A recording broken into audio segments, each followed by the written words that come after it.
말씀과 기도로 세워지는 열방복음 선교회 말씀으로 시작하는 하루 2022년 10월 7일 금요일 오늘의 말씀은 마태복음 8장 1절에서 17절 주제 병자를 고치신 예수님.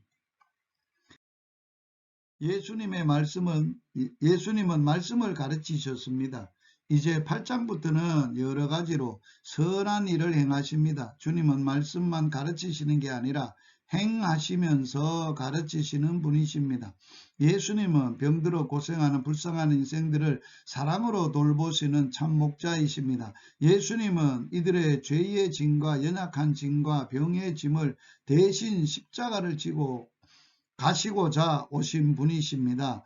문둥병자를 고치신 예수님께서 손을 내밀어 저에게 대시며 가라사대 내가 원하노니 깨끗함을 받으라. 문둥병자는 전염병이요 부족한 병이었습니다. 사람들이 가까이 살아서는 안 되며 문둥병자가 가까이 오면 돌을 던져 쫓아야 했습니다.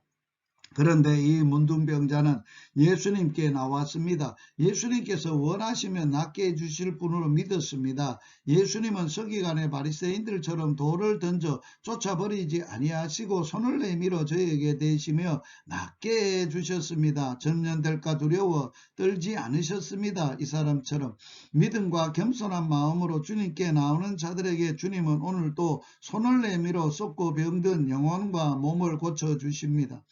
문둥병 걸린 사람은 참으로 비참합니다. 아무리 좋은 옷을 입어도 기쁘지 않습니다. 심령이 문둥병 걸린 자들도 참으로 비참합니다. 아무리 좋은 집에 좋은 음식을 먹고도 기쁨이 없습니다. 예수님께 나와 나음을 받아야 합니다.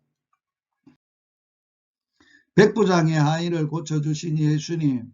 백부장은 로마 군대 장교입니다. 그의 하인이 병이 걸렸습니다. 하인은 노예입니다. 그 당시 노예는 사람 취급을 받지 못했습니다. 그러나 이 백부장은 노예가 병든 것을 불쌍히 여기고 낫게 해주시기를 간구했습니다. 총칼로 권세와 행포를 누리고 생명을 함부로 다루는 로마 군인들 가운데서 한 사람의 노예의 병에 이처럼 관심을 가진다는 것은 보기 드문 일입니다. 뿐만 아니라 그의 믿음은 매우 놀랄 만한 것이었습니다. 주님께서 내가 가서 고쳐주리라 하시자 주여 내 집에 들어오심을 나는 감당치 못하겠사오니다만 말씀으로만 하옵소서. 그러면 아인이 낫겠나이다. 주님은 이스라엘 중 이만한 믿음을 만나보지 못하였노라 하시며 칭찬하셨습니다. 하늘나라는 유대인이라고 해서 가는 것이 아니라 이런 믿음의 소유자가 들어가는 것이라고 말씀하셨습니다. 그리고 내 믿음대로 될지어다 하시니 하인의 병이 나았습니다.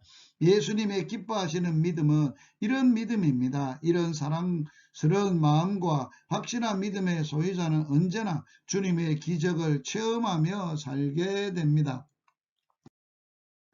베드로의 장모를 고쳐주신 예수님은 베드로의 집에 들어가시니 거기에 베드로의 장모가 열병을 앓고 누워 있었습니다. 예수님이 가시는 곳 어디에나 도움이 필요한 자들이 있었습니다. 그의 손을 만지시니 열병이 떠나갔습니다. 우리는 예수님의 마음을 가지고 있다면 가는 곳곳마다 도와야 할 사람이 있습니다. 자기 중심에서 벗어나 눈을 들어 살펴보고 도움을 베풀 수 있어야 하겠습니다.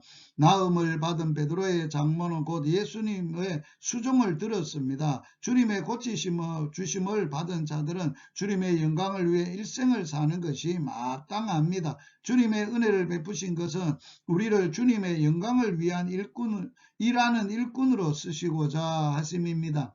오늘의 말씀에 순종하기, 오늘도 백부장같이 말씀하시며 그대로 된다는 믿음으로 도움이 필요한 곳에 주님의 사랑으로 섬기며 사는 복된 하루가 되시기를 주의 이름으로 축복합니다.